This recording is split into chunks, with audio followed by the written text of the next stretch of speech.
A man in North Carolina agreed to a routine cheek swab, and it reopened a murder from 1988. The crime scene processed before DNA mattered, the unrelated arrest that surfaced him, and the 38-year path to a charge. The detectives who bagged that evidence in 1988 could not test it, could not use it, and had no way of knowing it would still be waiting when the science finally arrived. On September 8, 1988, shortly after 3:30 p.m., an employee from a neighboring business walked into the answering service office at 227 North Magnolia Avenue in downtown Orlando to deliver a package. Inside, they discovered the body of Diane Matthews. She had spent the night shift answering telephone calls for local businesses, working alone in the quiet office. Orlando police officers arrived within minutes and treated the scene as a homicide from the start.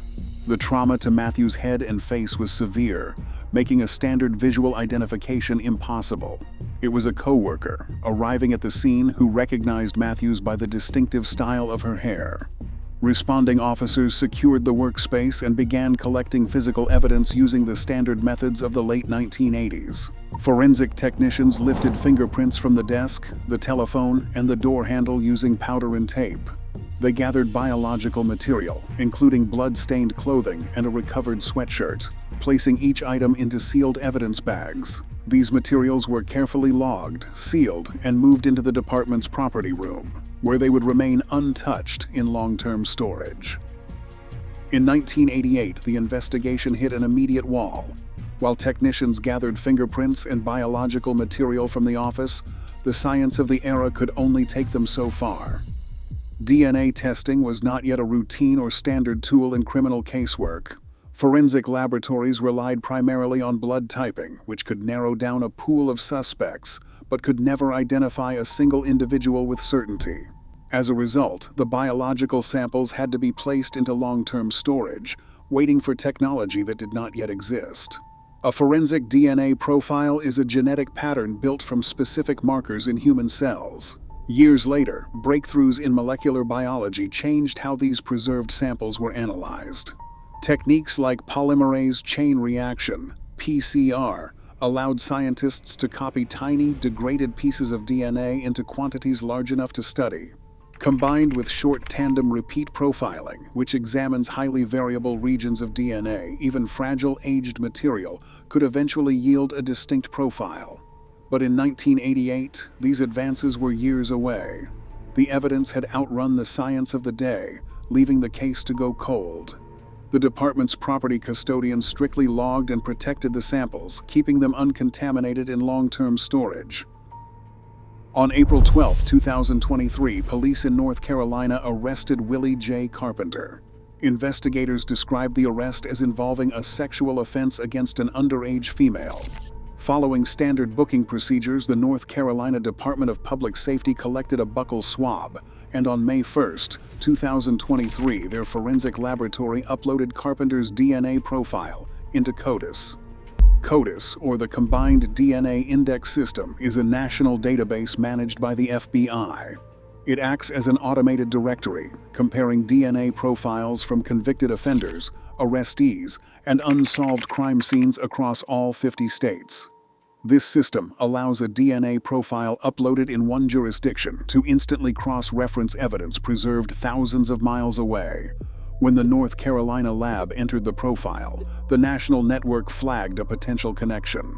According to Orlando investigators, the system returned a match to the biological evidence carefully preserved from the 1988 Magnolia Avenue office. Decades after the crime, this automated database search quietly bridged the geographic gap, giving detectives their first major lead in 35 years. A database match serves as an investigative lead. It is not a final forensic conclusion. To turn this digital connection into admissible evidence, Orlando detectives traveled to interview Willie J. Carpenter in 2024. During this interaction, investigators asked Carpenter for a direct DNA sample to verify the system's finding.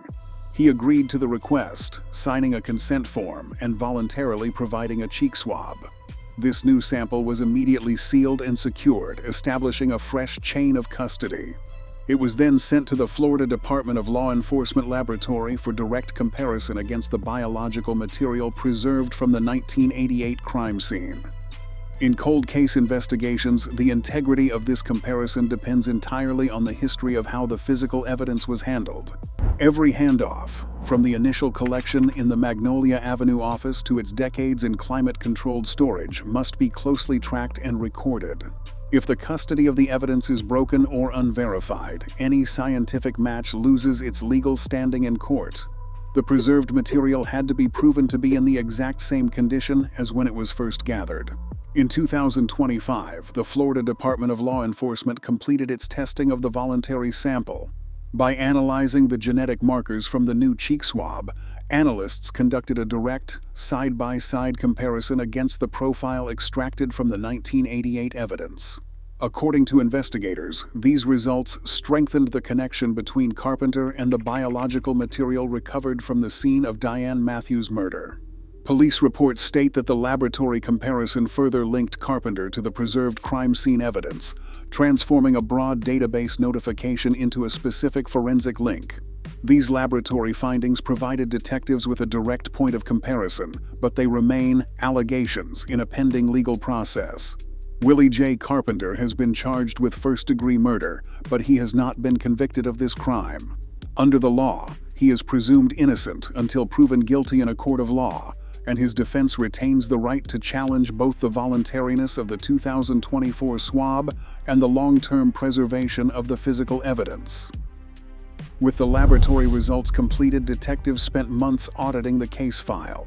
They re-examined every document, photograph, and witness statement from 1988, working to ensure no detail was overlooked.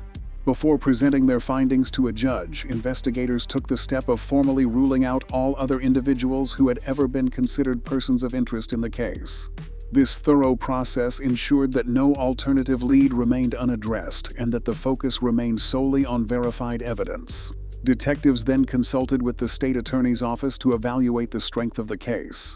Prosecutors reviewed the long-term chain of custody and the circumstances of the 2024 DNA collection to verify that all legal standards were met. On June 15, 2026, based on this review, a judge signed an arrest warrant under case number CR 202600456, charging Willie J. Carpenter with first-degree murder. In the legal system, the threshold for issuing an arrest warrant is probable cause, a standard indicating a reasonable belief that a crime occurred and that the suspect committed it. Probable cause is not a finding of guilt. Willie J. Carpenter has been charged, not convicted, and he is presumed innocent unless proven guilty in a court of law. The state carries the burden of proving these allegations beyond a reasonable doubt when the case goes before a jury. If you want to support our coverage of cold case investigations, please subscribe to the channel. Today, decades-old evidence waiting in silent archives represents a ticking clock for unsolved crimes. As Willie Carpenter awaits trial, presumed innocent until proven guilty, science continues to rewrite the timeline of justice. No cold case is ever truly dead.